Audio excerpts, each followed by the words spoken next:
আমি জানি না কে কে আমার এই ভিডিওটা দেখতেছো বা কিভাবে নিচ্ছ।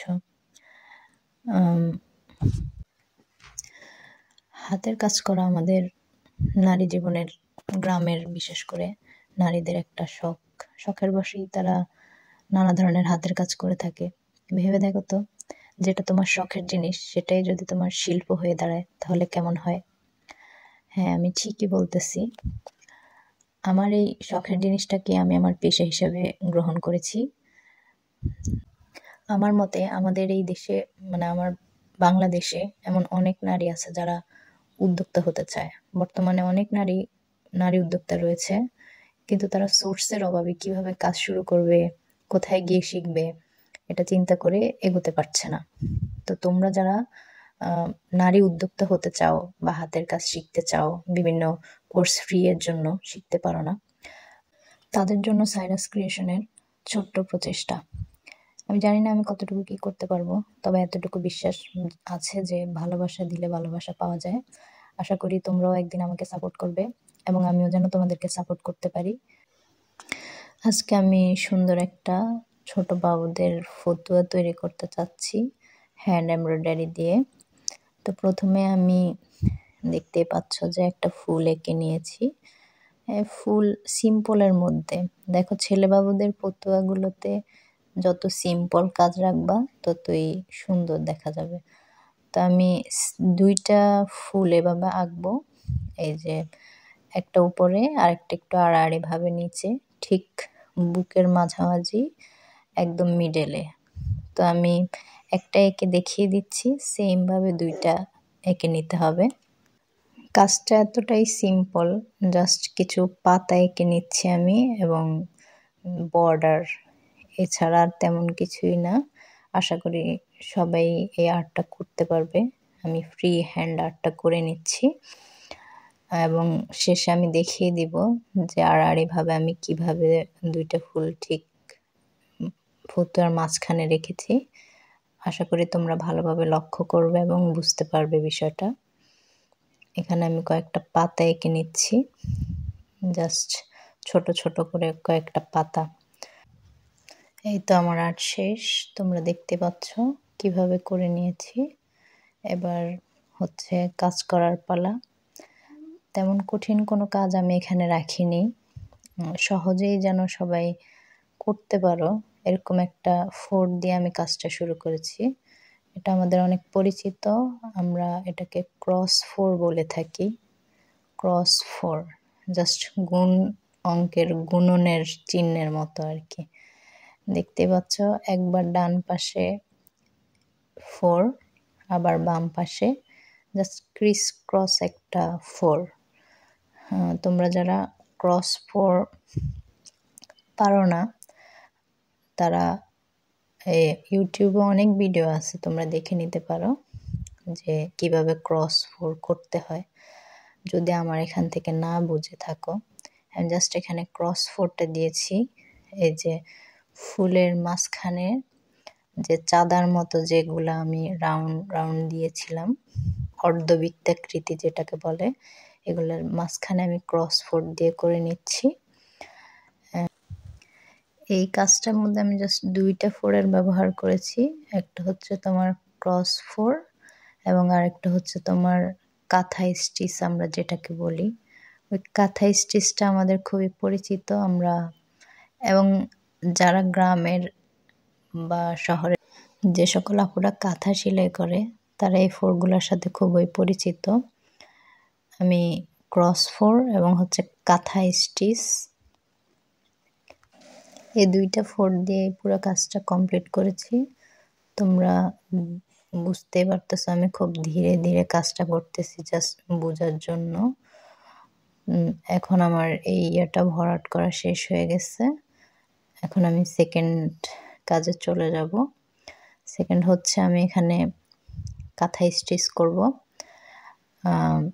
প্রত্যেকটা ফোরের শেষে কিন্তু আমি নিচে দিয়ে দেখো একটা গিট দিয়ে হচ্ছে সুতা কেটে নিয়েছি, যাতে করে পরবর্তীতে তোমার সুতার সেলাই না খুলে আসে। তারপর দেখো আমি এখানে সবুজ কালারের সুতাটা বেছে নিয়েছি কাঁথা স্টিচের ফোরগুলো দেওয়ার জন্য। আর আমি দেখতেই পাচ্ছ যে আমি সবুজ কালারের এই সুতা দিয়ে কাঁথা স্টিচটা করে নিচ্ছি। রাউন্ডগুলোতে আমি কাঁথা স্টিচ দিব। 2টা দাগ দেখতে পাচ্ছ, 2টা লাইন। এই 2টা লাইনে আমি কাঁথা স্টিচ করব।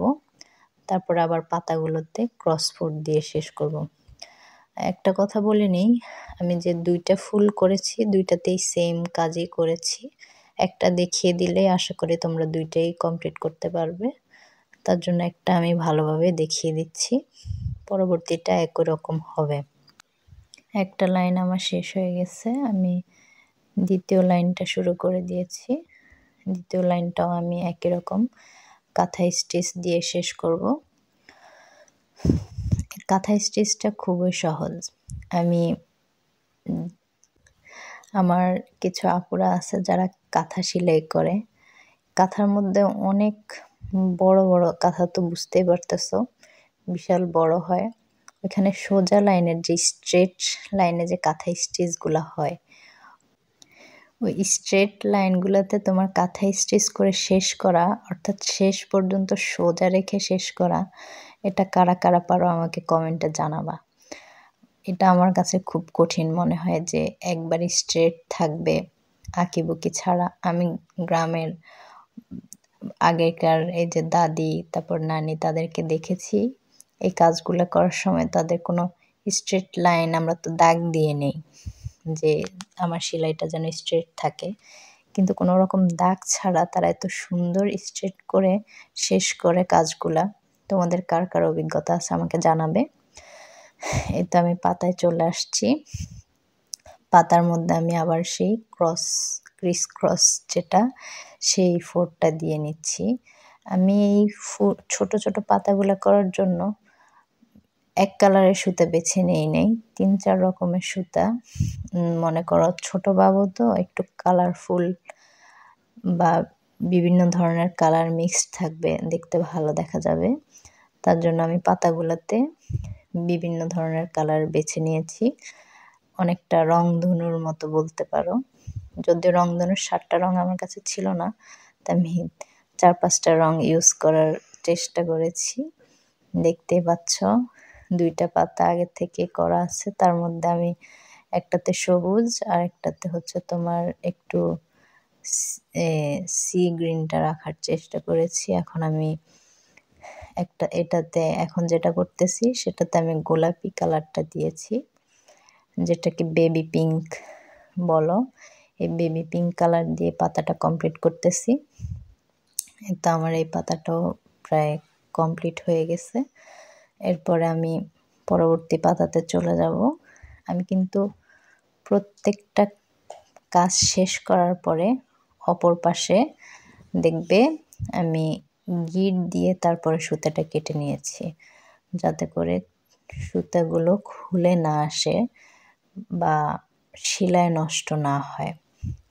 তোমরাও একই কাজ করতে পারো। হ্যাঁ, পরবর্তী পাতাতে আমি আবার অন্য একটা কালার ব্যবহার করব। পরবর্তী পাতার জন্য আমি এখানে আকাশি কালার একটা রং সুতা ব্যবহার করেছি। এটাও আমি ক্রস ফোর দিয়ে শেষ করব। দেখতে পাচ্ছ আমি সবগুলো পাতাতে ক্রস ফোরে দিয়েছি, আর খোলো লাইনগুলোতে হচ্ছে তোমার কাঁথা স্টিচ। তো আমি প্রথমে যে আর্টটা করেছি সেটা দেখে তোমরা শুধুমাত্র, অথবা আমার আর্টটা শেষ হওয়ার পরে, কাজটা শেষ হওয়ার পরে যে ফুল ভিডিওটা দেওয়া আছে ভিডিওতে দেখতে পাবে যে কাজটা শেষ হওয়ার পরে যে লুকটা এসেছে সেটা দেওয়া আছে। ওটাকে ফুস করেও তোমরা আর্টটা করে নিতে পারো, কারণ আর্টটাতে খুব একটা না বোঝা গেলেও কাজ শেষ করার পরে আর্টটা খুব ভালোভাবে বোঝা যাচ্ছে।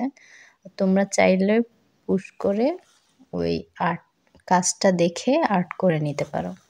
এরপরে তোমরা লক্ষ্য করলে ওই আর্টের মধ্যে দেখতে পারবে যে আমি খালি পাতাগুলোতে ক্রস স্টিচ করে নিয়েছি আর হচ্ছে লাইনগুলোতে কাঁথা স্টিচ।